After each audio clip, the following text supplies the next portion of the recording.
Welcome aboard, guys. Cornell with YouTube Fishing Vids.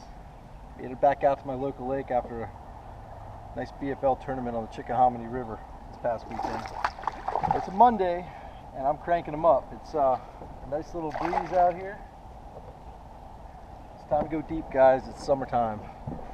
It may not be summertime on the calendar, but we got 83 degree water temperature. And there's my first fish of the day, my famous Bandit 300 crappie. Been out here for literally 10 minutes. Just found this point, marked a few fish, and he loaded up on it.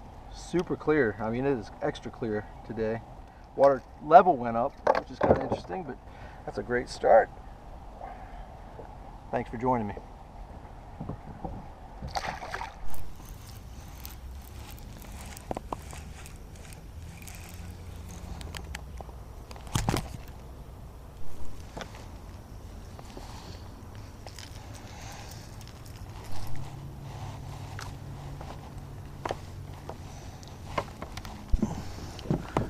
Well, guys, it looks like I gained a red-eye shad. Never know what you're going to pull up out of here. Happy to get all this line out of the water, and not a bad deal to get old red-eye shad out of the deal. Not in very good shape, but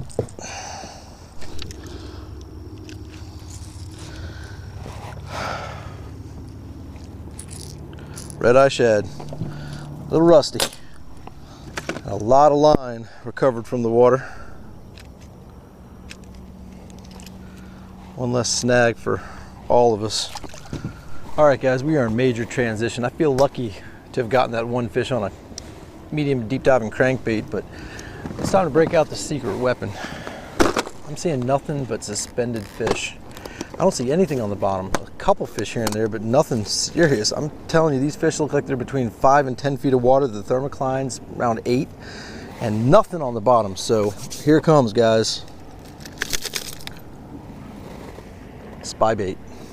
I'm taking that drop shot off. That drop shot's going bye-bye, and on's going the little bluegill patterned Spybait 80.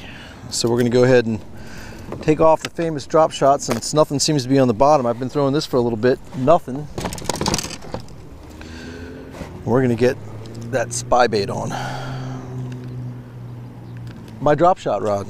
So it's gonna be an easy deal. And the transition's nothing more than taking off the drop shot. I've already got a leader line of 6-pound test with 10-pound test braid on the back. So we're going to tie on this Spybait and see if we can slowly creep it past them and get them to bite. All right, so there's a method to this madness. You know, I've got another Spybait video out that I've done a while back, but if you guys aren't familiar with Spybaiting, it's pretty simple. It's not complicated. You're basically trying to creep a little bait right in front of their face when they're in a very lethargic, very non-eating kind of mood. So if I'm marking fish at 5 to 10 feet of water, this guy's gonna probably sink at about 1 foot per second.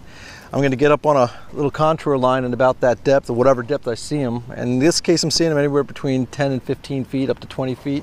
I'm gonna find some fish, and basically I'm gonna count down to the depth that I see them at and super, super slow creep it right in front of their face, and hopefully you're gonna pop it. So let's see what we can do.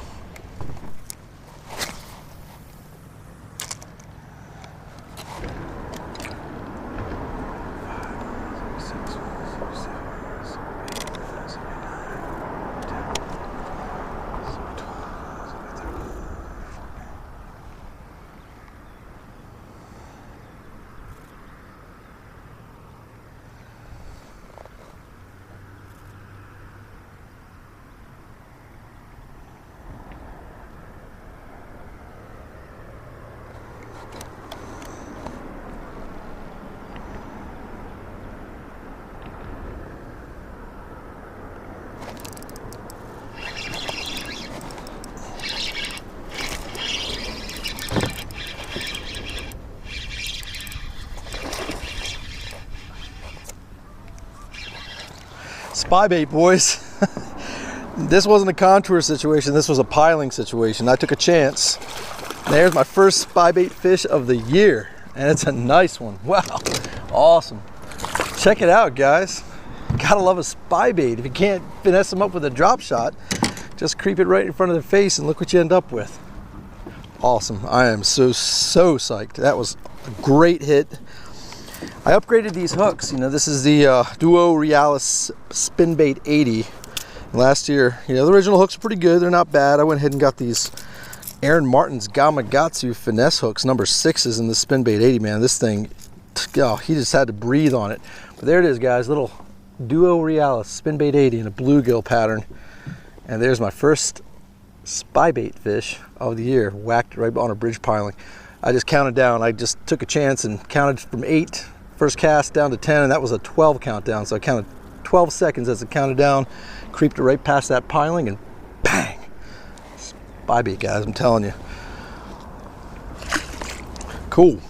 And that hit in about 42 feet of water, by the way.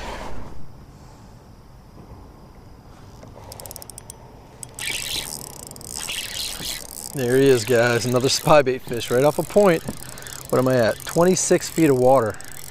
I marked all these fish down here. Suspended. Everything is suspended. Big time. There it is. Nice fish. God, look how clear the water is. That's the deal, guys. This is clear water. These spybaits are the ticket when they're just not doing anything. When they're just in the middle of the water column. They're not going to eat a jig. They're not going to eat a drop shot.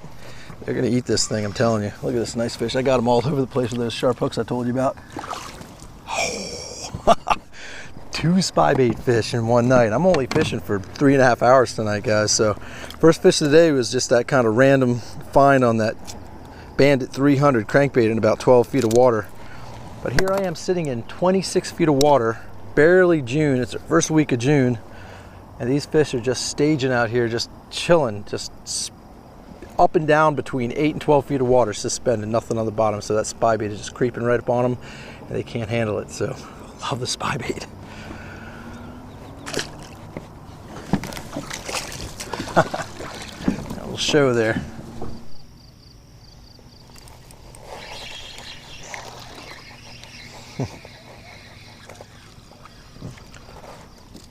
I was bound to catch one of those on a spybait. That is a pretty bluegill. Wow, look at the colors on that.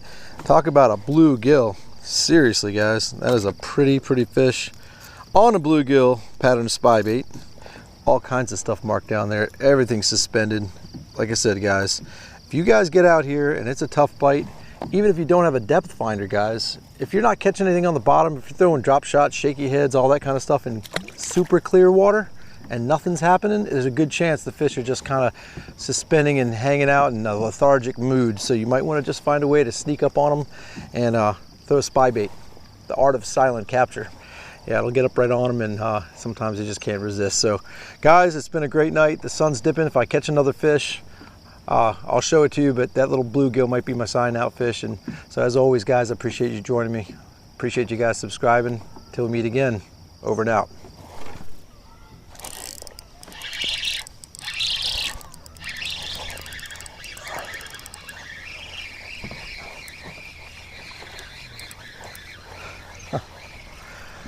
I guess that's not going to be a sign out fish after all.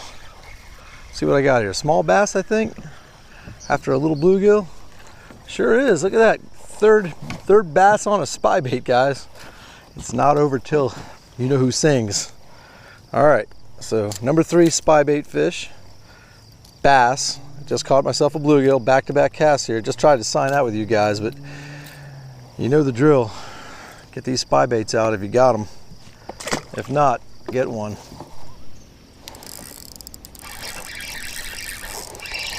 Oh gosh, that feels like it's got a little pull to them, guys.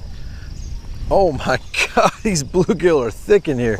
Look at that, right in the belly. And boy, like I said, the colors on these things, seriously. Look at the color on that bluegill. They're starting to bite now. I found a little point here just loaded with fish, and there's a lot of bluegill on it, obviously, but there are some bass. I got one, so what are you doing? Oh, I think I know what it is. I think these are bluegills are spawning. I think I saw a lot of beds earlier. This guy just decided to give me a little treat, but spybait catches everything.